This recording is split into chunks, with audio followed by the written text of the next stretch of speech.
Dope. We're live? Sweet. We're live. We're live. We're living. Number 5, episode 5. Live number 5. For our hardcore fans that have been with us since day one. Oh, dude, it's been a long time coming, you know, Yeah, but we just keep grinding. We stay on it. Totally. Absolutely. Let me share this.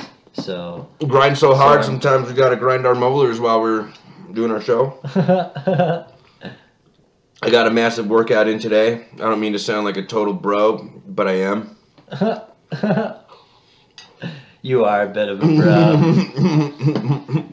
bro. Don't you, bro? What's new in the life of Citrus? It's been a minute since we've been here, man. Shit. Just same old, really, man. Weed and hip-hop. Growing weed, making hip-hop. Shit happens. Shit happens. That consumes most of my daily experience. Speaking of, it was my birthday on the 6th, and to celebrate, the homie got me some caviar. And if you don't know what caviar is, my buddy will tell you. So that's weed covered in shatter, covered in keef. I mean, there's a few different ways to make it, but basically you got this never-ending gobstopper of fantastic. And yeah, Fantastic up. And we're puffing on that right now. I hope you're puffing on something great wherever you are. I hope you're jealous. Yeah, if not, I hope you're super envious. Just enraged about it. Yeah. I'm enraged about a toilet at work, bro. What? We have these touchless, you know, automatic sensor toilets. You know, they automatically flush. Literally, only 6 things can go wrong with them. It's actually a larger list than I expected. Yeah, battery, sensor. Okay. You know, solenoid. I don't know what the thing that the solenoid fits in. High tech. Sometimes that's bad. You know, a diaphragm and a breaker seal. Changed all of them. Okay. Didn't work. Didn't work. So I decided to start back up at number 1 and just do it all over again. This is like 3 hours in. Changed the batteries, and it worked. And I'm like, dude, seriously, did I forget to change the batteries? No, I double checked, bro. Like, I even, the first time it started confusing me, I went through and started labeling and writing down what I was doing. So anyway, I put the batteries in and it finally worked. I'm so confused. I don't understand why that happened, but it happened. Okay, great, I'm done.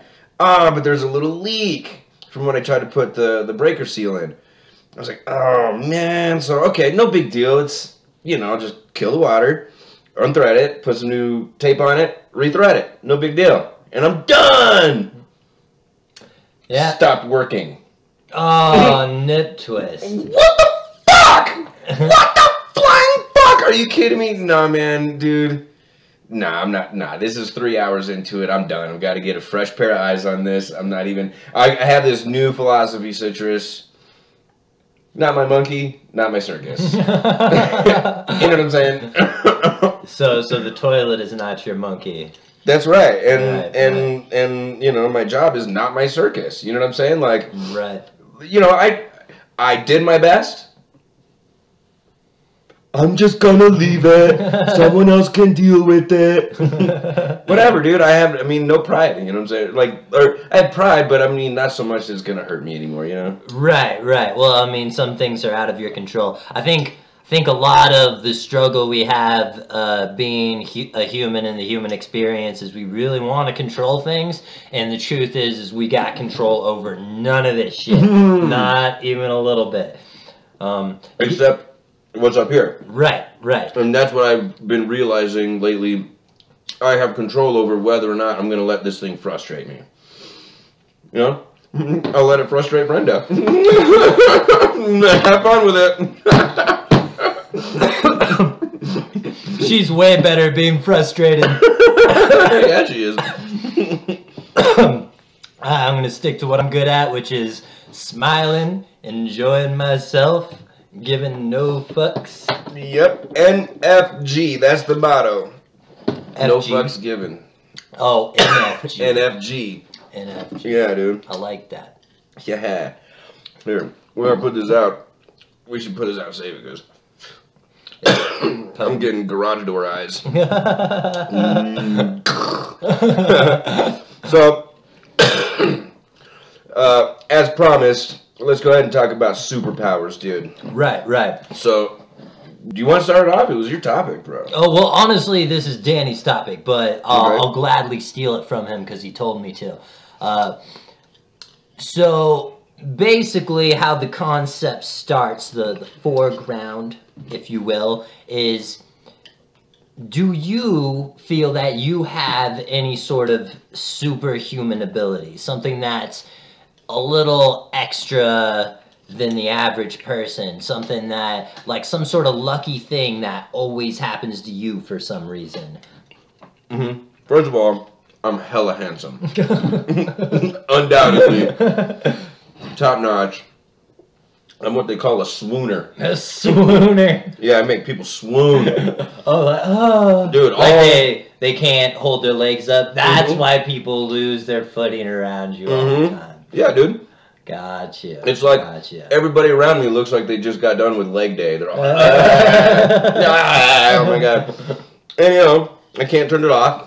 It's a terrible, terrible curse. It's all shapes and sizes, ages, races, colors, creeds, genders, non-genders. I mean, you name it, dude. They're in there like swimwear.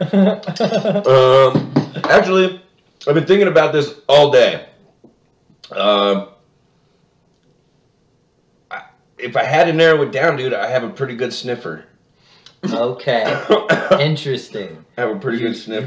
You got extra sensory. You know, my mom has that too, and I know she does because we got ourselves a Dance Dance Revolution pad. Do you know what that is? Yeah.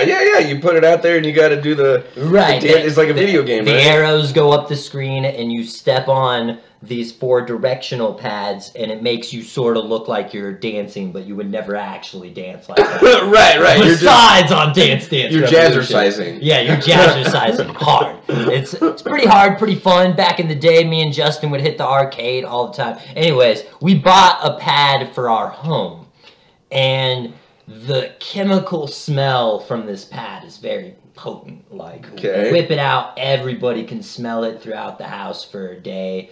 And then, like, 2 or 3 days in, I don't really smell shit anymore. Nobody smells shit anymore. Years later, my mom would just be like, look at the pad and be like, God, it smells awful. And that's how I know, like, her schnauzer is amazing. Yeah, dude. Yeah. It's an awful curse, man. I have teenagers. Yeah. And let me tell you, the girls smell worse than the boys. That's what I hear. What the fuck? How does that? Man, I don't even know. And I think, and I heal very quickly. Like Wolverine. Like Wolverine. That's what I'm getting at. Okay, so you sniffers and the... Yeah. Okay, yeah, that's very... Animal power. I got animal power. You should see me work out. And that has always pissed me off that they cast Hugh Jackman as Wolverine. First of all, I'm too handsome to be Wolverine. And I would make a great Wolverine, dude. All right? I mean... Right. You are more the stature of the comic book here. Exactly. I'm pretty sure in the comic he's like 5'3". Yep. He's a little dude. I'm like 5'3", so... Wolverine's a little beast. Yeah, dude. I mean, so, anyway, that's my story. What's your superpower? Well, before we go there, I want to know, would you survive being shot up with liquid adamantium? Undoubtedly. Yes. Like, you would Wolverine the fuck out with the claws and shit. Like, I still have this injury, right? I mean, it's savage, bro. It's hardcore, but it's healing very quick. It's a pretty big cut. It would heal faster if I had some JB Weld. Or some, like, Gorilla Glue and duct tape. Right. I thought about putting some, like, brick mortar in there. Okay, so if we lace the skeleton with adamantium, we just gotta get some brick mortar duct tape. Yeah, dude. We'll be good. Yeah, dude. Yeah, dude. Could you imagine sawzall blades come out of my knuckles? You know, they do that and, like, drills out of this one. Dude, that'd be sick. You end up just being a really nice guy who's a wood carver. Right. Like Edward Scissorhands, but... I actually don't fight anybody. I just carve this wood. My name is Eduardo Tornillo Manos. What does that mean? Screw hands, I think? I don't know, whatever. Screw hands. Dude, when I was a kid, like I used to think of things, I mean, I know that I learn quickly. I'm kinetically like aware, you know, as far as figuring, you know, learning new things. I can learn new things quickly, especially hands-on and like physical kind of stuff. And I just remember as a kid thinking, dude, when I die, I'm gonna donate my body to science, bro, because they need to tap into my DNA, replicate that shit, lace vaccines with it, and then make a bunch of Wolverines. Right, just a bunch of little yitties running around there, just doing some yitty shit, dude. It'd be like, it'd be kind of like, dude, the world would be in for some shit, bro. That'd be fun. That'd be fun. Trust me, the world would be better, man. Like, your vaccinations would be better. They'd be stronger. My immune system's robust, bro. Like, you know, fuck. I'm always healthy. I remember having the egotistical thought of, and I say egotistical because I realize that it's egotistical, but I still on some level believe that it's true. If, in theater, instead of casting all these other actors, they would just only cast a bunch of me, like 14 different me's. That play would be killer, son. It would be like shit, dude. Because all of us, we'd be like right here. Oh yeah, right. Same page. Like, yeah. We know where we're going with which we would improv together perfectly. Yeah, like almost like he knows what I'm thinking. What, dude? Life would get complicated with 14 U's. How do you you think you would all just room together, work similar jobs and shit, or no? We would just stay in touch. Just stay in touch. Yeah, get the fuck give out me of my here, fucking dude. space, Yeah, man. bro. Like, I wish I could give myself some space sometimes. Like, you know, all this thinking you're doing, I just kind of want to and let the vessel go over here and do the thinking, and I'll just chill here for a bit. You know? How great! Like when people talk about out of body experiences, I'm so jelly. Like, dude, I want to. It's a possible thing. Did I tell you about my brother astral projecting? No. So can't remember what the name of the book is, but basically this guy wrote a book about his own personal experience, and he didn't know he was astral projecting for years. He just like was having the experience and eventually found the knowledge later. And so he learned how to do it himself naturally, and then learned that it was an actual practice that's been around for thousands of years and shit. Okay. And he basically one day was sitting, the guy who wrote the book, he was sitting at his table, and he like went to lift up his hand in this very deep sort of meditative state. And when he lifted up his hand stayed on the table and something else lifted up. It was like a transparent ghost hand was just like, it's like, oh no, I'm dead. and he was like, oh shit. And then he like sort of came out of his body a bit, and that's where he stopped there, but he continued with the experience, and the book is like really interesting. He talks about going deeper and deeper in your fucking world. Because evidently when you come out of your body, like the way my brother described it, so he learned the same technique, and basically you meditate and something starts happening that you give into. You actually don't do anything, you don't resist it, and it's so incredibly uncomfortable that you want to resist it, you know? Okay. I'm not speaking from experience, I'm just sort of telling the story that he told me. Right. And so he has been trying this for a couple of nights, keeps resisting. One night he's given into it, and it's like a string's pulling up on your chest, and eventually he's like, whoosh, and he's sitting up, he's in his room, he's like, oh shit, it happened. And he like steps on the floor, and he says it's kind of like a newborn baby, like baby deer. You know how they plop out and they're like, yeah. shit. But eventually they're just like, boop, they just like sort of figure it out really quickly because all the muscle kinetics are already like hardwired in. Okay. So it's like that because he doesn't really have legs or whatever, and he's like, and he sort of just figures it out. Okay. All right. And he walks out of his room through the door, by the way. Okay. Oh, here's something with astral projection. You keep your eyes closed and learn to see through your eyelids because your eyelids aren't actually there. Yeah, because you're a ghost. Because you're a fucking ghost, right?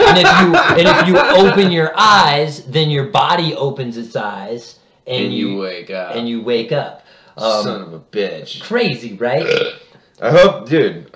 I'm glad you're giving me this manual just in case it happens. Like, I need to be ready. Okay, this keeps going. This gets crazier. Okay. So, he goes to his door and he reaches for the knob and like his hand goes right through. He's like, oh shit. And he's like, I guess I gotta walk through this shit. And he just sort of like walks through the door. And he told me he peeked in going on. And when he peeked in there, he saw that there was just like a bundle of blankets on the bed. And he was like, I'm not gonna bother her while I'm a transparent ghost. That's a little weird. Yeah. Steps out, goes down the hallway, turns to the bathroom, and then he looks in the mirror and he sees transparent him. Like 100% him in his skin and clothes, except not his skin and clothes. It's just like an image that he can see through.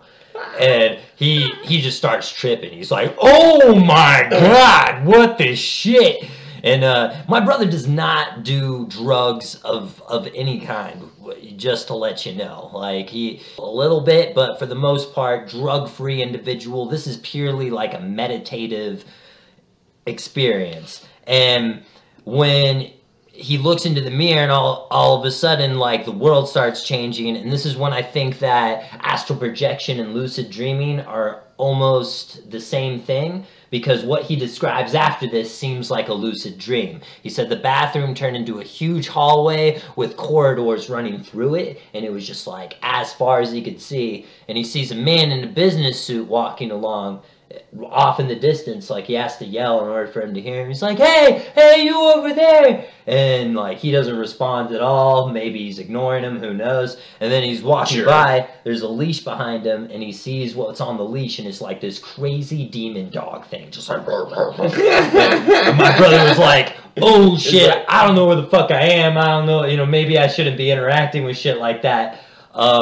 He finds himself like, this is more linear when he tells the story, but I remember he, like, found himself outside and he taught himself to fly by jumping and, like, focusing on staying up in the air and shit. Wow. He said all the characters he was meeting was fucking, they seemed like fractions of people, like fractions of personalities. Like, they were just really kooky and off. And this one little girl, for whatever reason, would see him, and it almost seemed like she recognized that he wasn't supposed to be there. And she was like, you know, staring him down. And he kept, like, trying to talk to her and follow her, and she kept running away from him. And that was kind of most of the gist of the lucid experience that he had before he came back. Oh, I remember he got super scared and was like, I want to be back in my body. And then, like, the string that's connected to your body just, like, pulls you back as fast as you can imagine. And he says, barf. And then he says, merging with your body is, like, extremely uncomfortable as well. But he was, like, surrounded by creepy spirit things in the astral realm, and he just wanted to be back so bad that he was like, get me out of here! Yeah. Dude. Okay, so I want to know more about the creepy things in the astral realm. Right, yeah, because those are probably here right now is just like our eyes, mind, brain, and senses only pick up like a certain level of frequency, a certain level of color. There's only a certain spectrum that we can witness. Right. So are you talking about reptilian shapeshifters? Absolutely. Right back to shape-shifting reptilians. Yeah, oh, that's what it is, shape-shifting reptilians. That is the problem. I was getting backwards. Dude, you never told me, what's your superpower? Right.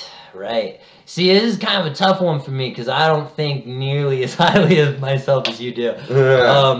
I mean, I don't mean to make that sound like you're cocky or anything, but No, I'm fantastic. I'm more, you know, I don't really think that highly of myself in general. I feel like if there's any moments I've had superpowers, it's like moments where I lost control and just shit all of a sudden lined up perfectly. I just got lucky as shit over and over again, you know? Dude. That's a superpower in a way. It is. I've heard, dude, I've read, oh my god, I wish where's Harb when you need him? Harb would know about the superpower of luck. There was actually an X-Files. One of my favorite X-Files was about a guy who just made his own luck. Shit just always went his way. Always. And he was always at the right place at the right time. And, you know, they were all investigating him because shit just wasn't adding up right. And then one day his luck ran out.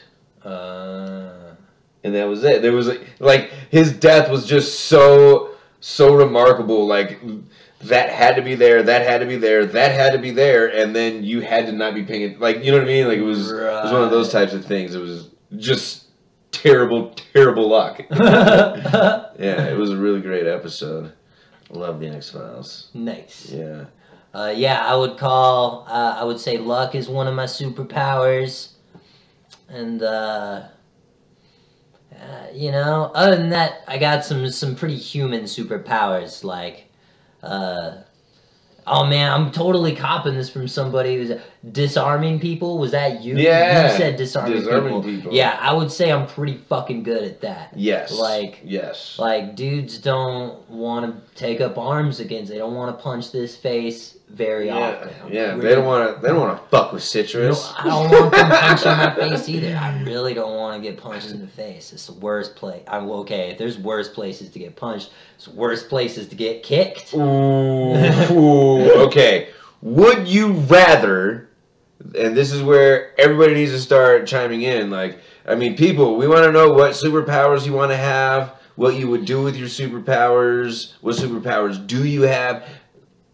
And also, would you rather get punched in the face or kicked in the junk?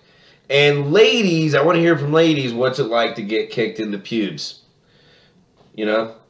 Or vagina owner operators, because we're non-binary as fuck. Yeah. It's probably pretty bad. I mean, the bone and groin area hurts when you get kicked, you know? Like, your nuts is what you're paying attention to, because that organ just got a fucking train rammed into it. But the if they kick hard enough, the skeletal structure and everything really hurts. Like, you know, my hips have hurt after getting kicked in the nuts and shit. Okay. So, and, you know, God, you got rocked, kid. What the fuck? Oh. They got vaginas, you know, right there. That's genitalia. That's an organ and shit. So, it may not be as delicate as our punching bag, but you know, maybe it is. I don't know. I don't have one. But some days they wear pads, so.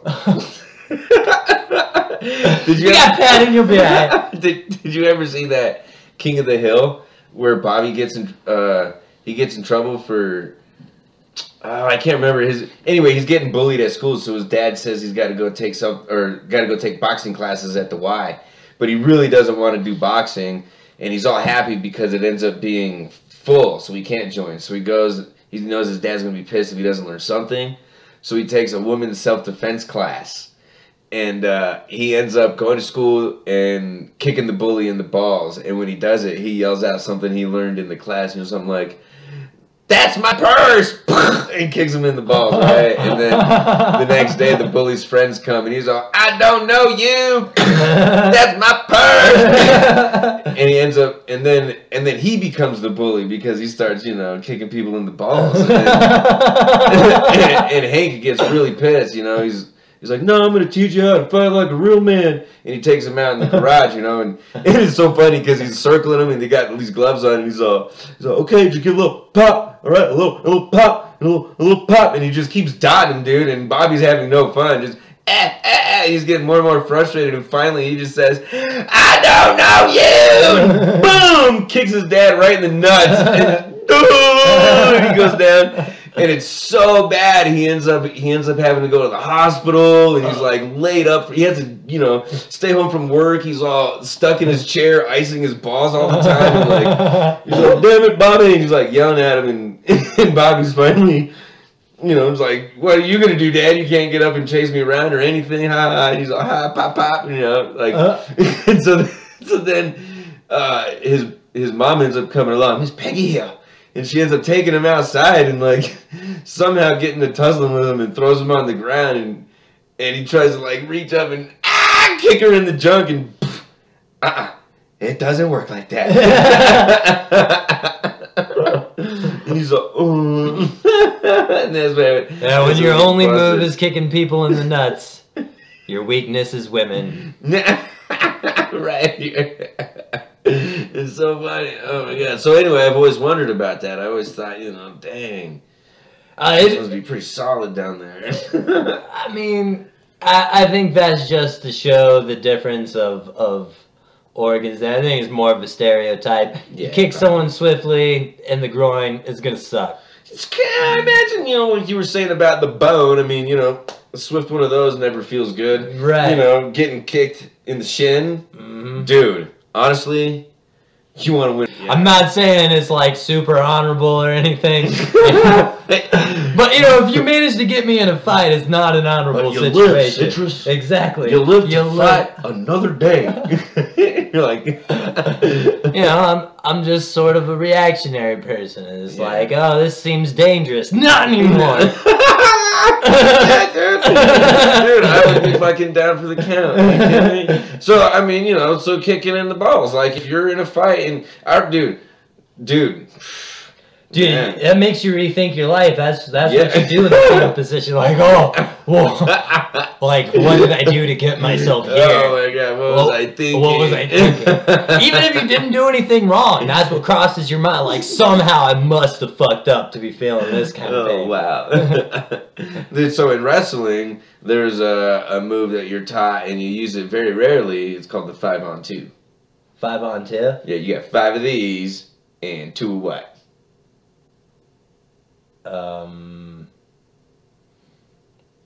Balls? Yeah, man. Sometimes, dude. The only time I ever employed such a thing was if I was about to get pinned and they were hanging there.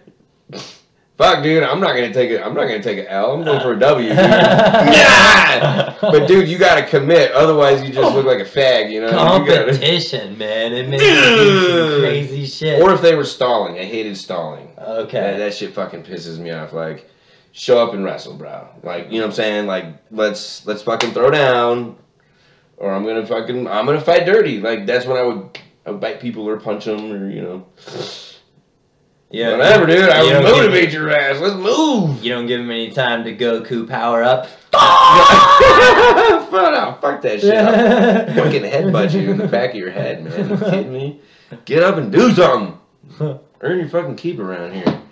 So yeah, I mean, definitely, go for balls. I've actually seen, okay, so have you ever seen, in Pornland, I heard there's a place called Pornland where you can, go see porn stuff. Oh, really? Yeah. What? It's somewhere on the interwebs. No. The internet of all places. Yeah, dude, you should check it out. It's grand. A whole land? Yeah, man, like... you should just call in sick to work and, let them know it's going to be a while before you're back. Hey, I just discovered Pornland, so... So, yeah. I can't come in today. I got way too much to look at right now.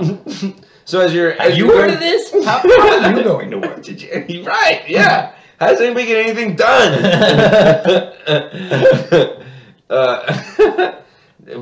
How's anybody making any money? It's all free. I don't get it. So anyway, as you're going through doing your research, for your love life, it's love life research, really, right? Uh-huh. So as you're going doing your research, and you come across new and exciting concepts and ideas, have you ever seen the old you've seen dominatrix, owning a sub, right? You ever seen a dominatrix kicking a sub in his junk square? No, never seen that. It's fucking brutal. I don't know who comes up with this shit. They want that, huh? Somebody does, man. I don't know, man. But it doesn't look. Some of them you could tell they're like pulling the punch. Okay, so I'm a firm believer that your body is your body, and how you sexually express yourself is like whatever you want to do. Yes, do it. Fucking go for it. We only get this thing once. We can do whatever we want with it. I don't think the all-knowing creator you might believe in is gonna be ashamed if you do it a certain way. I don't think he gives a fuck. Do it however you want with as many people as you want, you know, just be upfront about it and shit. Now, your body is a temple. I like graffiti. Go. At what point is it like, this might be an unhealthy problem?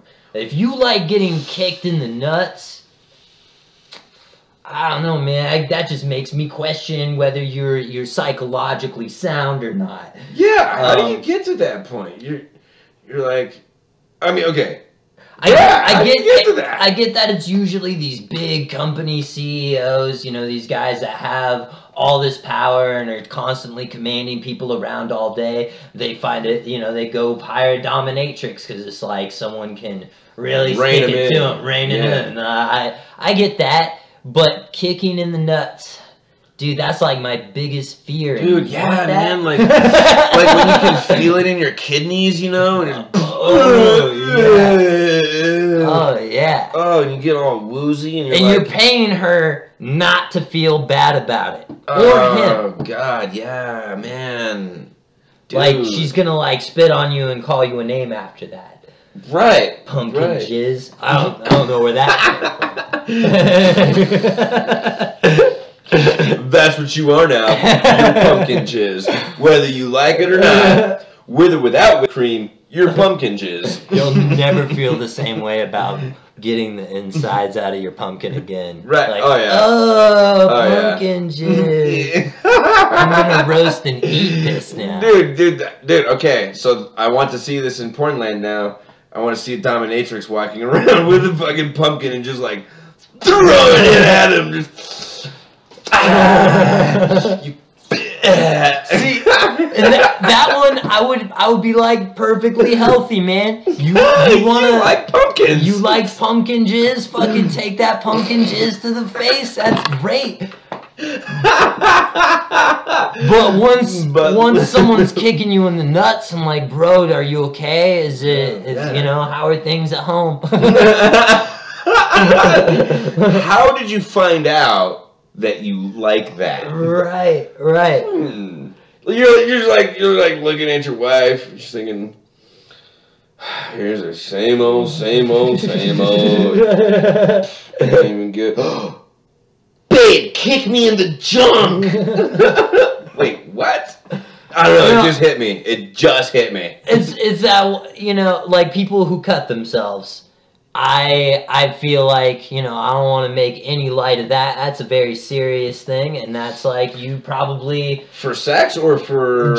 This is non-sexual. Like you're depressed and you're like, I gotta do something to, you know, level myself out. They don't know what to do with themselves. They freak out so much that they just like put themselves in massive amounts of pain, which does release dopamine to the brain on some level, and I'm sure like the pain probably does help them cope with. I feel so much pain internally, I just gotta externalize that shit. And so I understand why people might do it. I don't think anyone should be ashamed of it, but at the same time, if somebody's doing that, it's probably not healthy. You probably should get some help. If you're getting kicked in the nuts, bros, same thing. Same category, same avenue. Right, I agree with that. I agree with that for sure. Because that could kill you. Getting kicked in the nuts, I don't know if it can kill you, but it can cause a whole host of things, bro. I hear that there's a slight chance that if it's kicked at the right angle and your testicles go into your body, like up inside, like it's no longer in the sack anymore. It's called a dislocation. Dislocation. It's in there now. The heat of your body just fucking melts those shits, and then that's it. Oh, yeah, you can kill your testicle. But that doesn't kill you? No. Okay. No, it's... So, in EMT class, you were taught to treat injuries to the genitals as life-threatening injuries. They're priority injuries. But, like, something like that is... I mean, it could... If it goes untreated, it could become infected or a whole host of other things. But, generally, no, it's not life-threatening. I mean... fucking painful as fuck. And if any organ dies, you have to get it removed because it can become septic and spread throughout your blood, and that can kill you in a matter of, days, I think. Right. You know? So it could kill you without medical attention. Right. But that's about it. Yeah, but if you got kicked in the balls, okay, and... if the pain does not subside in 30 fucking minutes, you need to go see a fucking doctor. Straight up.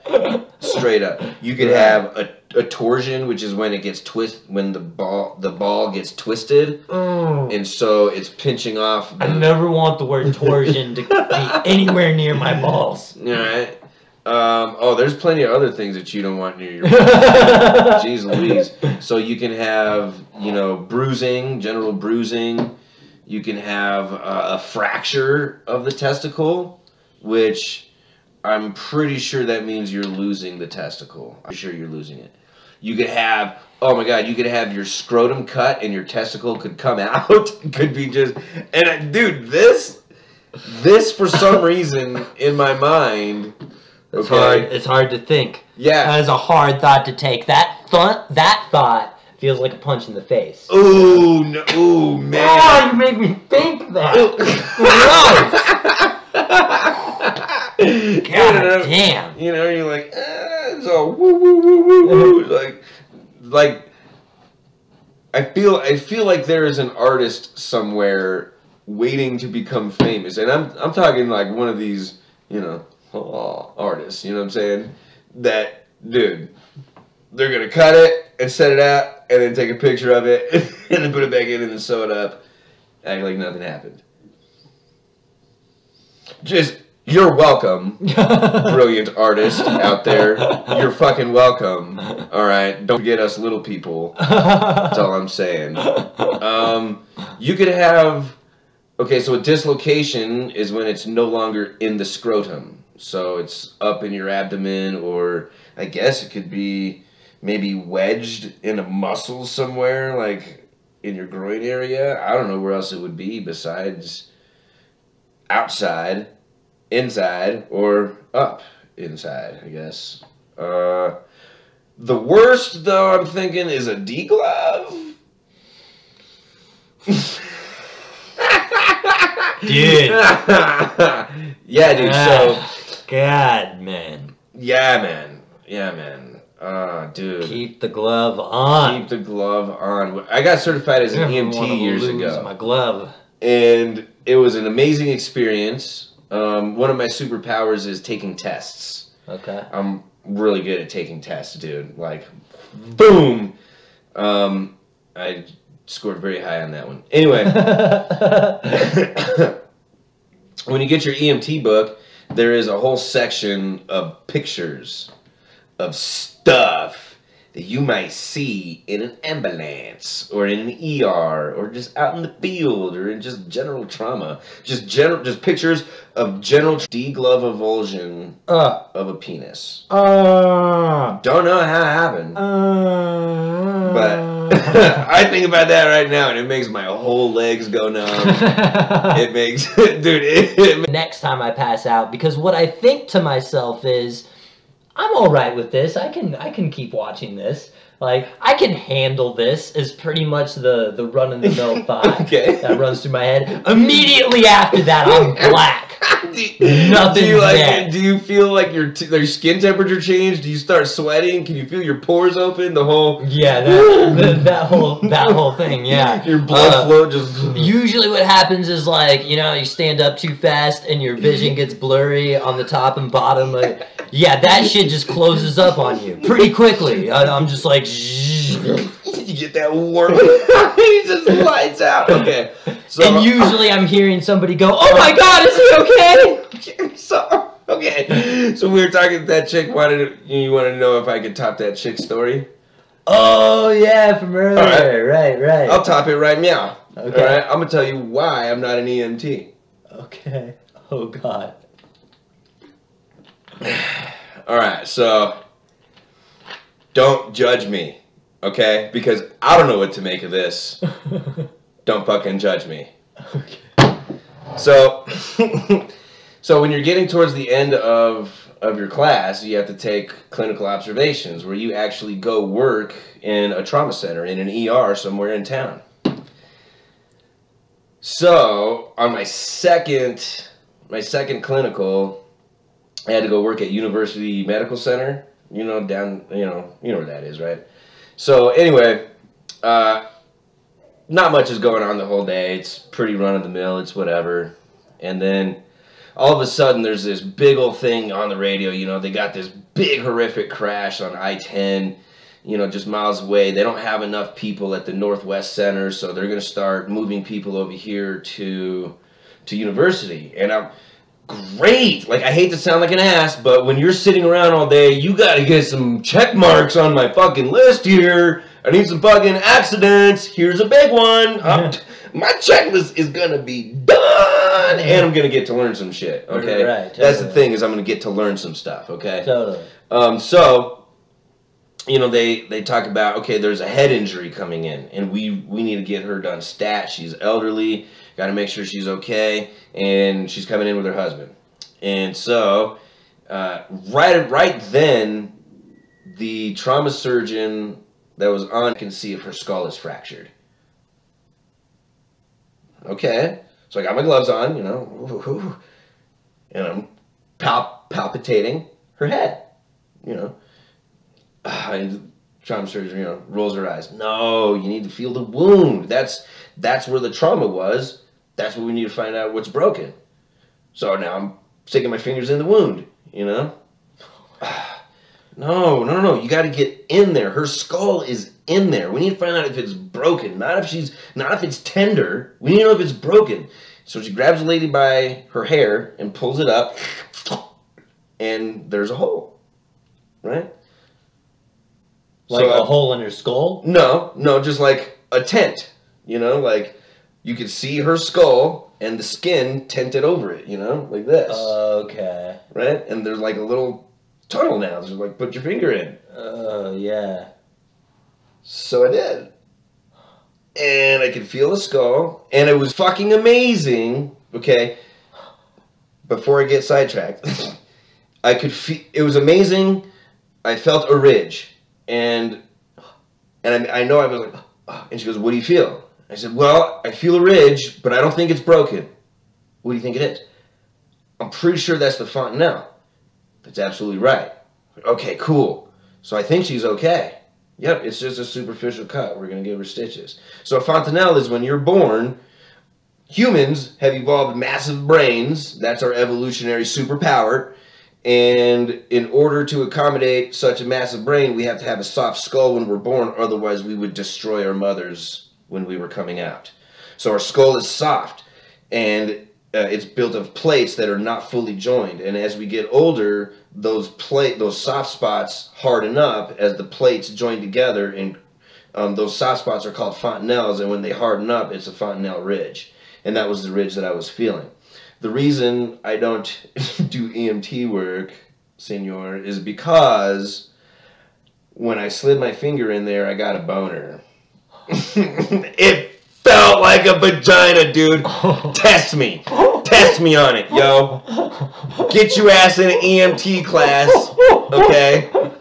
And inspect the head wound for a fracture. Alright? Oh my god. That was not where I was expecting that to go. Me either. Man. Me either! Of course. Me either! Of course. I'm just like, you know... Not only do you know what the inside of somebody's skull feels like that's got to be a trippy experience. Seeing somebody wounded or fucked up is a trippy experience for me. I'm like, whoa, yeah. I don't see that very often. I saw a huge car accident one time, and I was the one who called the cops because I saw it happen. And like seeing the dude in his truck was crazy. That dude was fucked up. He was conscious. He was responding to us, but he was not able to like tell us anything. He was too fucked up. Damn. So like seeing that's wild. To touch any of his wounds would be like, whoa. You felt the inside of somebody's skull. And it felt like a pussy. Dude, that's my word. Then there was at my first clinical was on the other side of town. There was a dude had come in with a head injury. I didn't get to tend to this one. I bet you it feels like pussy with the glove, and then without a glove, both of them probably feel a little different.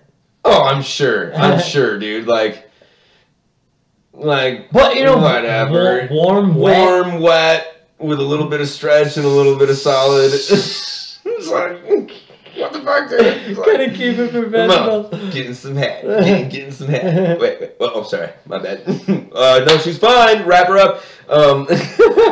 What was awesome is afterward, they started putting the shots in her head, the local anesthesia, so they could give her the stitches. And those shots hurt.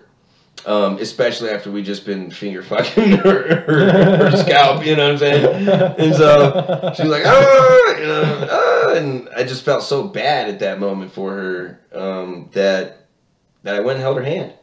And just, I was holding her hands and telling her, you're very brave, your grandkids are going to be proud of you. And actually we had just found out that her husband was fine, that he was just bump on the head, and they were just being precautious with him, you know what I'm saying? Or being cautious with him. So I was like being able to calm her down, and she ended up saying, "Oh, you're the best." I ended up getting a review from her on my clinical observation, which is kind of unheard of. So that was pretty cool. Wow. But at my other, and so there's that. I kind of, but then. In my other observation, this guy came in with a head wound, and all right, so it was a boring day, fucking boring, and we're going. Wow. All right, cool. It was unreal. It was unreal watching him work. And so to kill time, he had me go in and help I forget what they're called, some kind of surgeon that had fixed this leg, had a bunionectomy that got infected.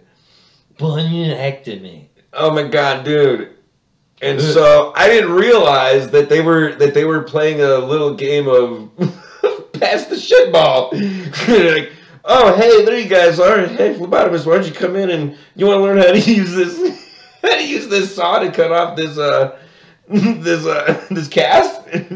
He's all, no, but I bet you do, huh, guy? It'll be good on your clinical. I'm like, yeah, cool. Yeah, me. It's this little saw. It's like a reciprocating saw. It just goes like this, right? And so I'm like, yeah, cool. And I cut it off, and it falls down. And remember that superpower sniffer I got? Oh, curses, dog, curses. Fuck, dude, it was the worst smell.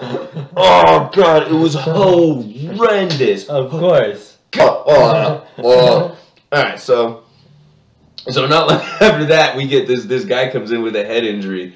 He's been down on the border and claims that he was hiking and slipped and fell. On the border, likely story. Hiking. Hiking? We was hiking. Okay, buddy.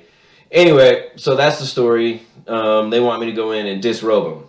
All right, so we got these scissors, clothing shears. They're fucking. Dude, I got them done. Boom. Fast, man. Now I'm kind of like looking around for injuries and shit, but. Hey, man, you gotta take his shoes off. Nah, man, you're not getting me with that trick. I just did that shit in the other room, man. Fuck no. Hey, man, we need him disrobed completely. Socks and shoes, now. Boom, shoes off. Oh, they smelled real bad, dude. I mean, this guy's been hiking, okay? Right. For many days, okay? Todos los días, hiking. Okay? So, rank. And then I pulled his socks off. Oh, man. Oh. Dude, it was like a fungus and yeast infection. Dude, it was awful. And it smelled real bad. And I almost barfed in my mask. So I got my composure, and they were taking time because there was a couple of guys that had this accident while they were hiking. Okay, so they were tending to these other guys whose injuries were a little bit worse, I guess, and they had this guy just hanging. He was just kind of hanging out, actually, man. And I'm like looking at his head injury, and this is how I found out how, like, I really paid attention to how thick the scalp is, man. And I could actually see where he had been cut, like whatever it was had hit him, the blunt trauma had cut and split the skin open and damaged it in such a way that some of it was hanging, you know, split like this. And some of the stuff that was hanging was split like this. And you could see the roots of his hair all dangling in there like octopus eggs, bro. And I was like, oh, that is rad. I was like, oh, I wanted to touch it so bad, but I didn't have any, like, you know. Ooh, and then, hey, kid, get out of the way, man. This guy's hurt. Oh, yeah, my bad. My bad, but did you guys see that? It was pretty cool. Guys who get into the medical industry for the wrong reasons. Yeah, man, like people would die on my watch because I was fascinated. Like a doctor who ends up delivering babies because he loves stitching up pussies. Like, he's just like, yeah. Ooh, that's good. Oh my god. Hey, hey, Mr. Johnson, you mind if I put a few extra stitches in there? Yeah, man. Yeah. Feel like high school again?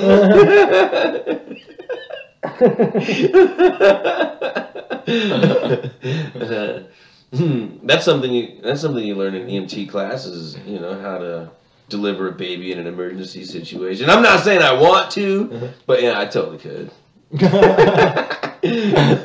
He didn't get into the industry because he's like a nice dude. He's kind of a freak. He's kind of weird, actually. Yeah, dude. Hey. Dude, I took this firefighting class one time, and there was a day when they were teaching us how to make. They were telling us about bombs and stuff. There's a whole section of the fire department that's, you know, devoted to bombs and anti-bombs and whatever. And so they're even like talking about how people make these bombs at home, bruh. And I'm like taking notes, right? And I'm laughing my ass off, dude. Like, dude, what, really? They're just telling us this shit? We're like 19 years old, man. What the fuck? And, you know, the instructor, he keeps looking at me, dude. He knows, right? Right. So he's almost done with his presentation. He goes, all right, so for all you guys that were taking a few extra notes, let's show you what happens when you make these things at home. And he goes through about 30 minutes of slides of calls that his department has handled of people working, trying to make bombs at home. Wow. And I took all those notes and threw them away. I don't need these notes at all. Those were terrible. I get it. I understand when you can take something like this and turn your hand into a medium pizza. I don't need that technology. Who needs that technology? Who needs that? Right. Really? What are you doing? Who are you trying to impress? Fuck that, man. What? For sure. Bunch of fucking knuckleheads. Yeah. I remember when I was younger, I definitely had a fascination with things blowing up. I really loved explosions. I think that's because that's where we originate, you know? No, for real. Because you have the Big Bang. That's where everything's born from. Stars like contract and explode. That's all they do. Okay. And, you know, dude explodes into a girl. We explode out of the vagina. It's, you know, we all just explode all the time. We're explosions. Dude, I like that. I like that, dude. Fucking mad stardust, bro. Mad stardust, bro. Hippie that shit. Yeah, no one can out hippie citrus, son. All you hippies, best respect. His angry voice. You know that SNL bit? Yeah, okay. The Barack Obama. Yeah. Where Barack says something in his, you know, very straight, you know, awesome political fashion, well worded and very neat and nice for the people, and then I think it's the guy who does Key from Key and Peele. He just comes up there and starts saying what he actually meant, which has a lot of cuss words and hand gestures. Nice. Yes. Yeah, I'm totally that for you, for sure. It's like, dude, how the fuck are you calling about this? Motherfucker, you son of a bitch! This guy's fucking mad at you, homie! He will beat your fucking ass, and if he doesn't, I'm gonna! What the fuck? Like the dude at the fucking at the Royal Castle. Or no. Union Station. Remember that at Stony Birch show? His girlfriend. So my brother started filming it on his camera, right? He was just like drunk, rambling and arguing with us in the crowd, and his girlfriend came up to him and was like, "You better stop doing that. You don't know who we are. We're gonna fuck you up." And my brother is like, "Don't you work for the radio station?" And she was like, "No, we don't." It's like, yeah, they did. They all. Yeah, they've been saying that all night. That was the whole thing. Was they worked for the radio station? Yeah, good times. After he threatened us with a chair, and my dad was walking out of the building, he came up to my dad and he's like, "Yo, man, I'm a real gun clapper from the streets," like still talking his thug shit. Bible. Shout out. That was his name, Bible. Bible, like the book, homie. Listen. Before you spend $300, why don't you go and spend $30? What the fuck? Remember you kept saying that? Yep. Hey, we clown because we know you can do better. Not that you would ever watch this podcast, but if you're watching, Bible, I hope you're doing well. I hope you're not fucking up like you did that night. That shit was crazy, son. Dude, and I just imagine like, what was your dad's reaction? I'm a real gun clapper from the streets, son. My dad just sort of was like, okay, and then he continued to walk out of the building, which was the direction he was at. He was just walking out. I would have said, high five. Right? Or pinch him on the cheek. You're so cute. My dad's a pretty straight-laced dude. It'd be funny to hear him be like, "Me too." Right. What a coincidence. We have a lot in common. Let's converse over a blunt or two. Here, I'm a wench. Oh, your name's Bible? I'm Bhagavad Gita. Fuck out of here. They call me Gita, Holmes. The Bhagavad, son. What? What is Bhagavad Gita? That's, I want to say Hindu Bible because I don't know what I'm talking about, and I'm pretty sure that's not the right way to say it, but it's basically the Bible for Krishna. Okay. I get it. Yeah, I get it. I just am not well versed enough in Indian religion to like speak on it and say like this is correct. But hold on, Bible. Just a minute here. Hey, Quran. Hey, Quran. Yo, I'm hanging out with this guy right now. You gotta get in on this. Yeah, of course you can bring Torah.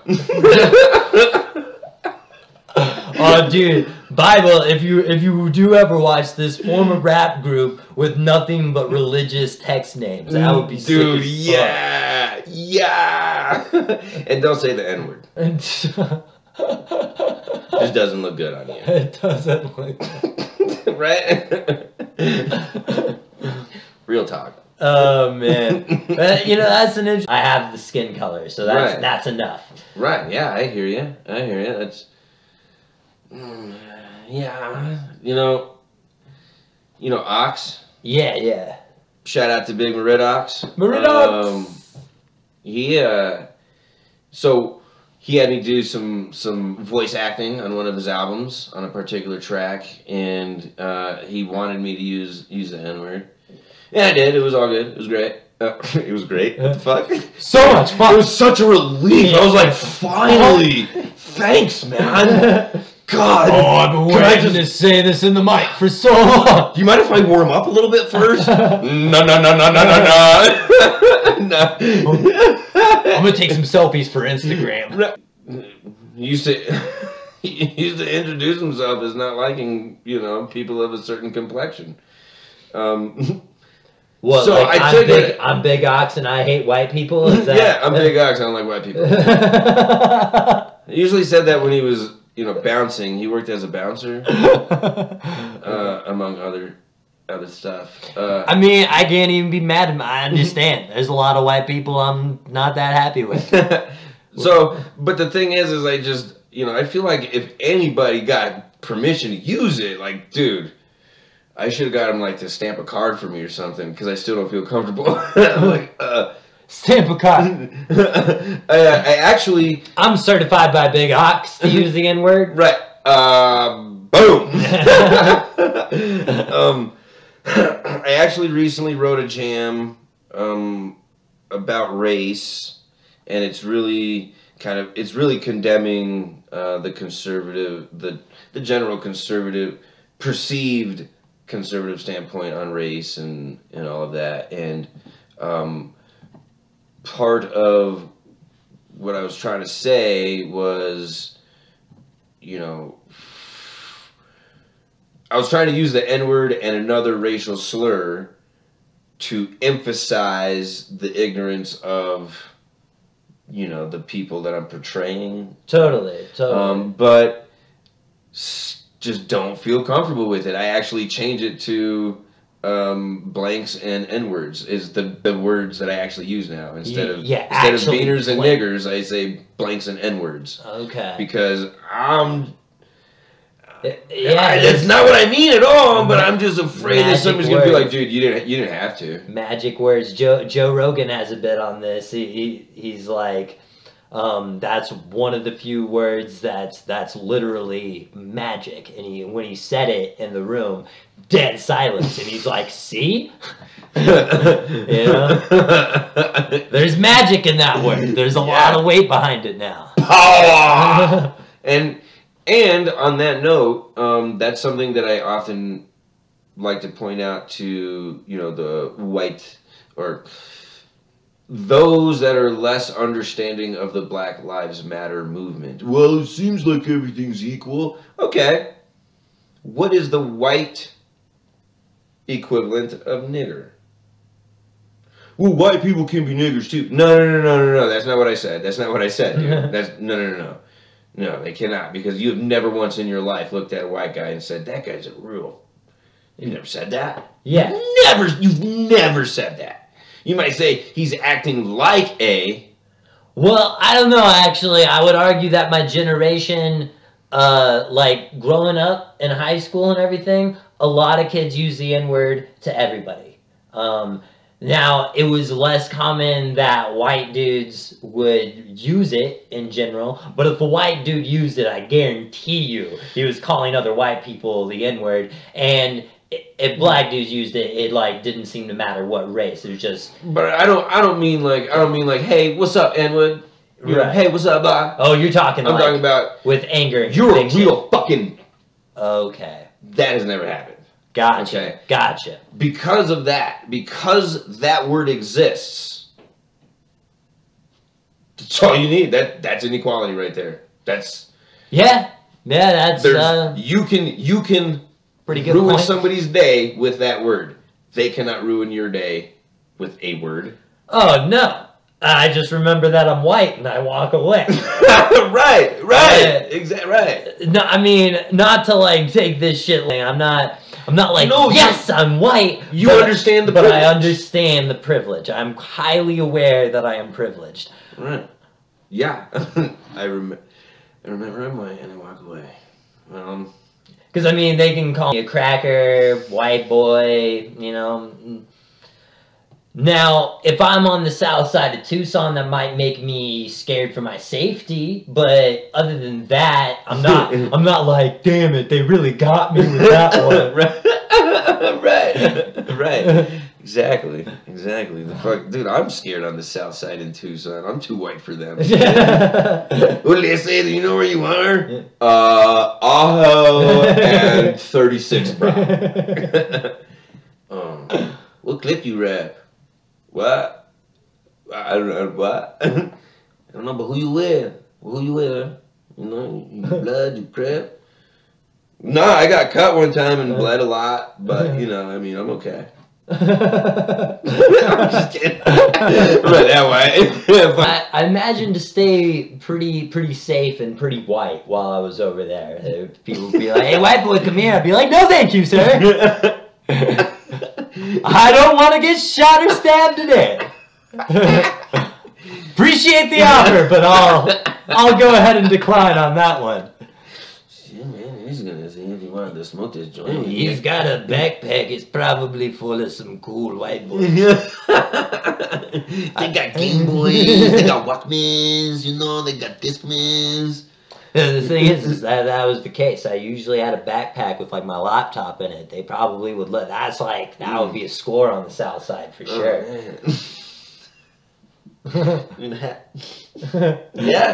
Yeah, it would be, dude. What I mean, shit, dude. I remember.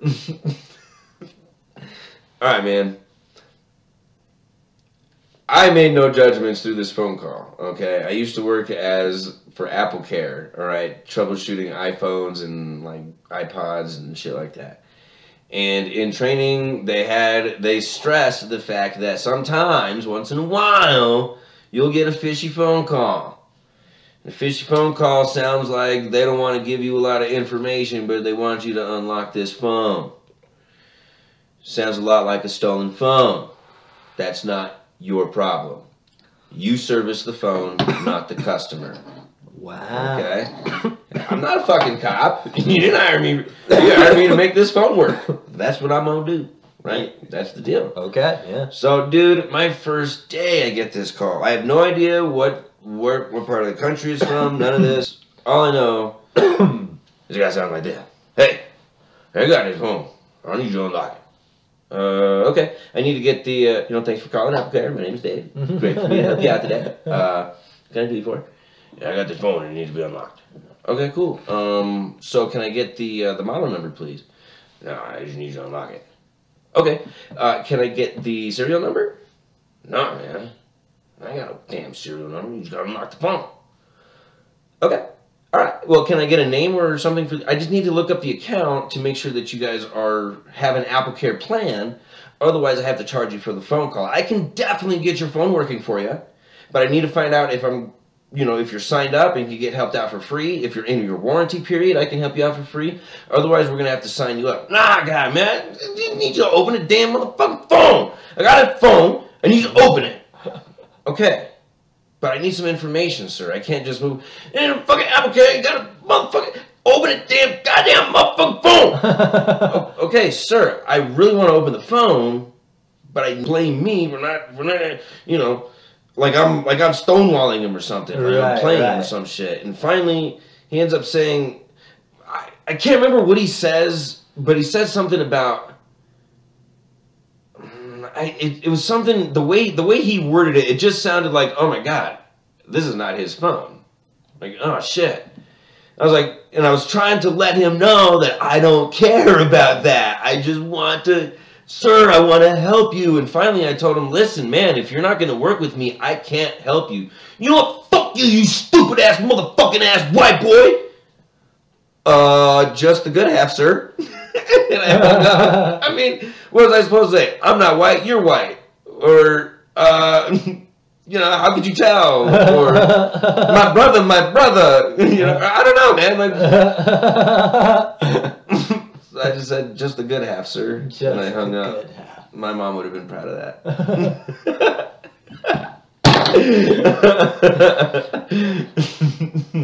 So yeah, was that insulting for you? Because being called white boy to me is not insulting. I don't really, even if they mean it vindictively, I'm usually like, okay. Dude, I didn't feel any kind of way about it except what I was worried about is my response. Like, dude, these calls get recorded and reviewed. I wonder what that's gonna score like. Just a good answer. I think they're gonna be like, that was pretty clever. Good, right? I hope so. It's like they use it in training now. This is keeping cool under pressure. Here's a picture of the guy who said it. Yeah, I'm all Mexican. You're like, what the, ah! And everybody would be laughing. You're like, Nice. Yeah, dude. It was just interesting, I guess. You know, I once got in a fight because a guy thought I was Talibani. Dude, he punched me square in the face and called me a Talibani terrorist motherfucker. Boom! What the fuck? So I laid him out, you know? Boom! Got him. Wow. That was it. Yeah, he pretty much thought that he had me dropped, but I fell on a couch. I was like on a couch. So I just got up and punched him, and you know I was coming up from way back here and dropped him. It was pretty cool. You think he's actually that ignorant, or you think he's just like, I know how to press some buttons? I punched him up. The buttons being pressed were not calling me names. It was punching me in the face. That's what pissed me off. Oh, so it was a diversion. That's Yeah. what it was. Okay. Yeah. This will shock him, and then I'll punch him in the face. That's what it was. Taliban. What the fuck? Oh shit. It's like, I don't know. I just don't see many people logically looking at you and being like, he's gonna fucking drive a plane right into one of our buildings. Dude, what if I had a towel on my head? Do you think I could pass? Maybe if my beard was longer.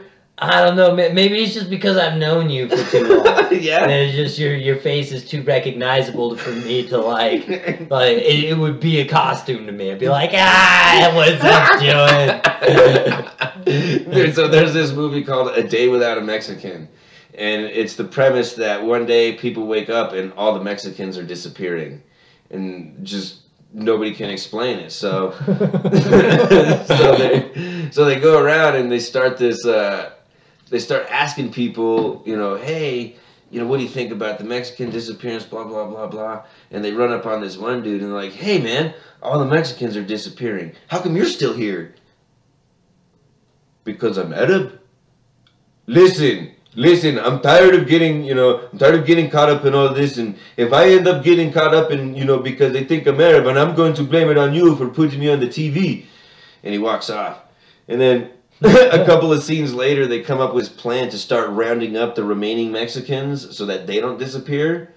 And and it shows the same news guy, and he's like, and here they are rounding up the Mexicans, and they turn around and they show that Arab guy being led away in handcuffs. He's going.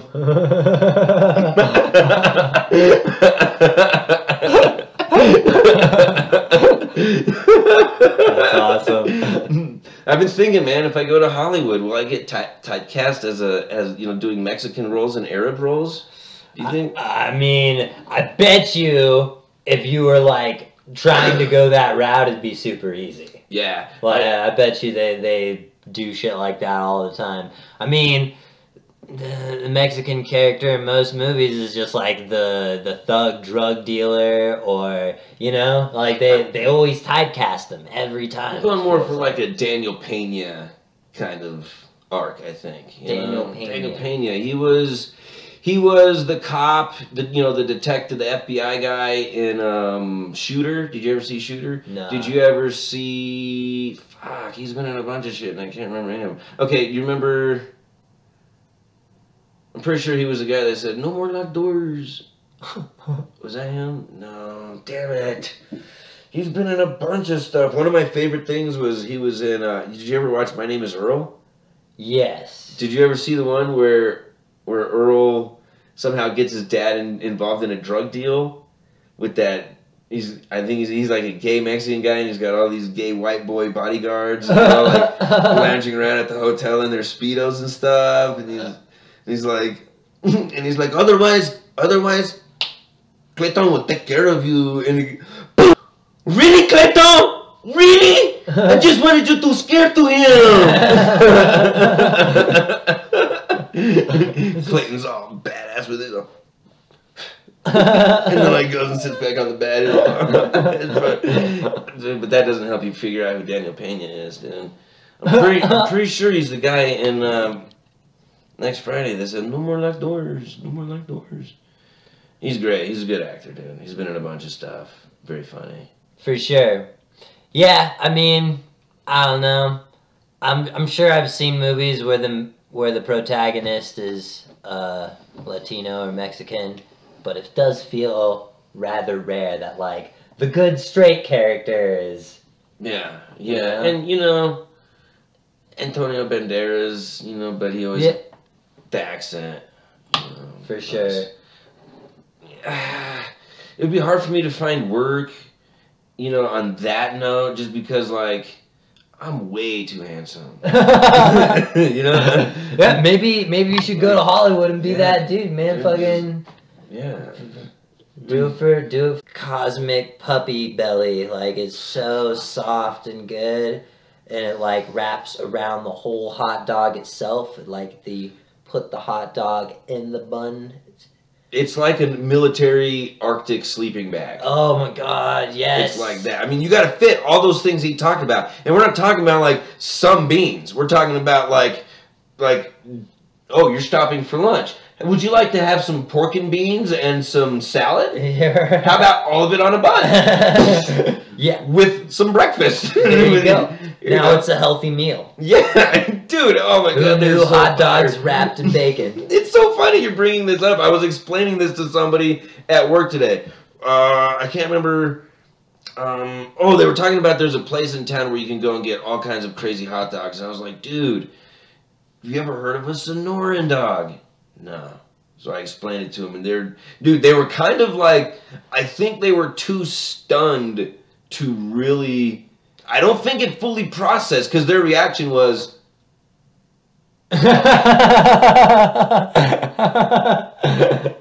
That is a strange reaction. I have to say, my reaction was similar when I bought one and was holding on to it. yeah. Just like, and I remember me and Justin, we were a little like hungover getting some junk food, you know, and it was like the only place open at night.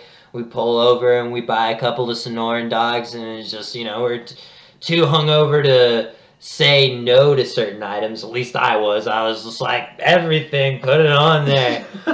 And it was amazing. I was so glad I got everything, but I was looking at it like, what the fuck is this?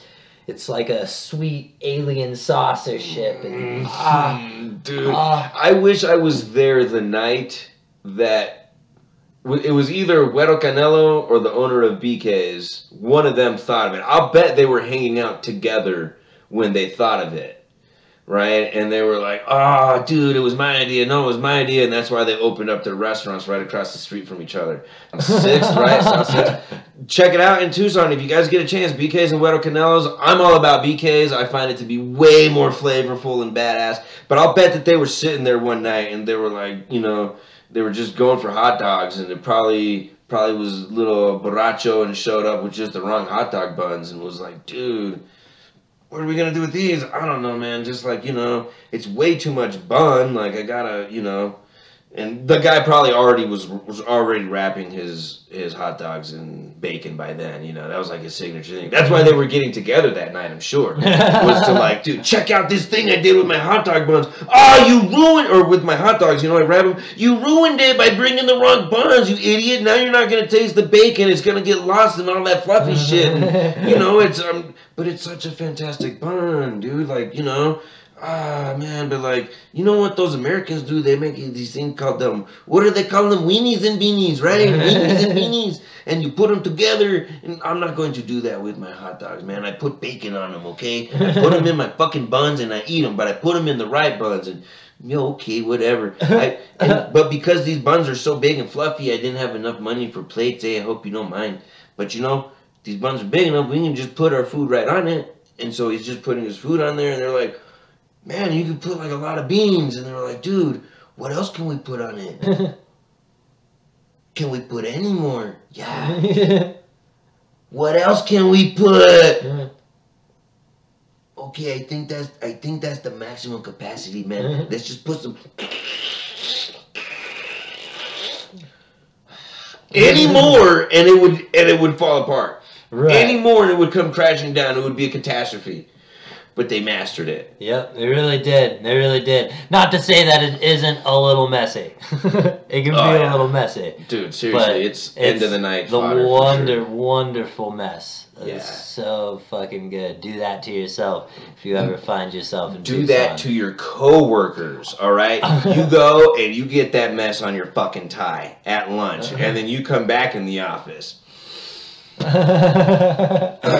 What's that? The stain on my shirt? Yeah, it's from the BKs. Yeah, I went South 6 and got some BKs and you didn't. It was good, yours wasn't.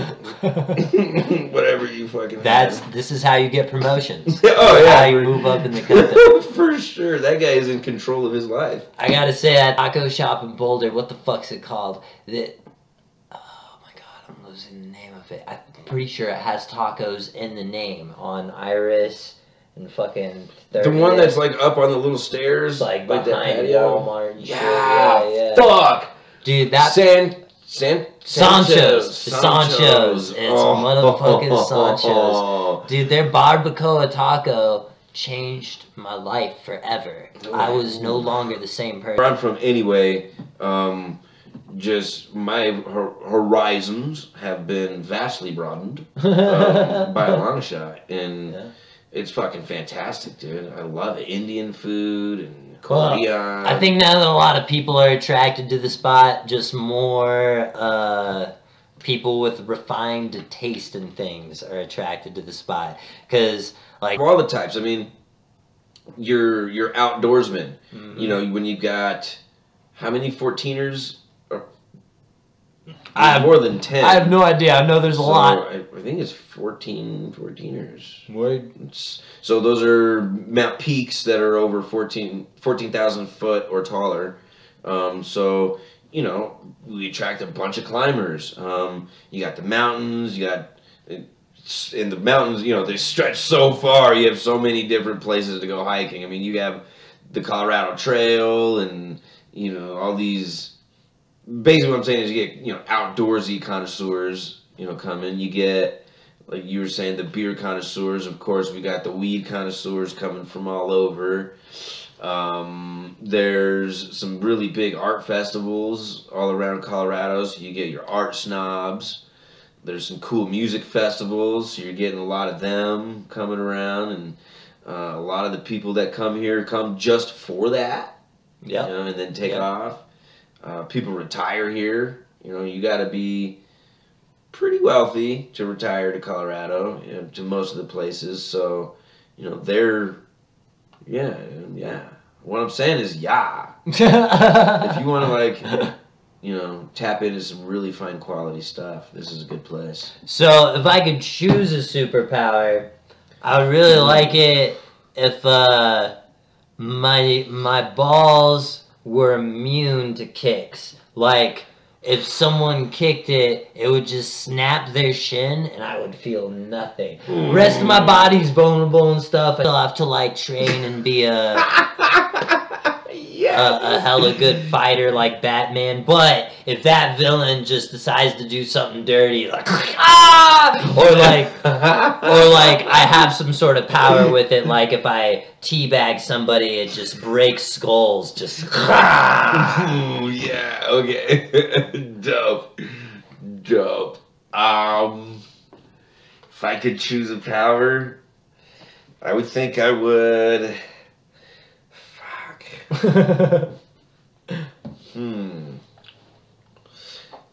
Damn, I've been thinking about it all day and I still can't decide, bro. I think I would have to go with absorbing and consuming power. Just be able to absorb and consume everything, like black hole power. Okay. Like if somebody was shooting at me, I could just and suck all the bullets in and get nutrients out of it, you know. And if somebody like punched me, I just yeah, it'd be fantastic. That sounds dope, man. Sorry, I'm like looking at the time right now. I should probably be near my phone. I don't have to go off right now, but oh, word, cool. I'll be right back. Yeah, so other superpowers I've thought about. Flying would be pretty dope, but it's a little generic. Everybody wants to fly, and so I feel like You know, I mean, it would be rad, though, to be able to go from point A to point B all over the place. Cosmic, like, space travel power would be cool. Being super fast, super strong, those would all be neat, but, I mean, pretty boring. Like if you were super strong, you still couldn't do a lot of the things that super strong people are portrayed as doing in the movies. Like, when Superman can slow down and rescue an airplane just by grabbing it by the nose and setting it down gently.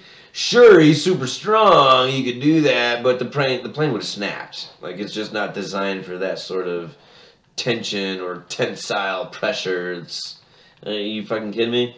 So, in some instances, being super strong would be totally wasted. And then, you know, super speed coming in at a strong 4 minutes. Alright, well, I gotta wrap this up. I got places to be. I love y'all. Hell yeah. I hope you have a beautiful weekend. Give each other oral. Ooh. You know? At least that's my recommendation. Yeah. Give your loved ones oral. Right. You know the ones I'm talking yeah, about. The lover ones. Right. You know, your other loved ones, I give them the cold shoulder. Don't ever hug them. Give them a pat on the head and say, hug your family and shit too. You're That's really okay. good for you. So you want to Rochambeau? I mean, we were talking about superpowers let's and like totally our Rochambeau. awesome nuts and stuff, and Yeah, dude, I think all we right. should test. I think I have the superpower now. I think All my right. nuts are gonna be able to take it. all right, you say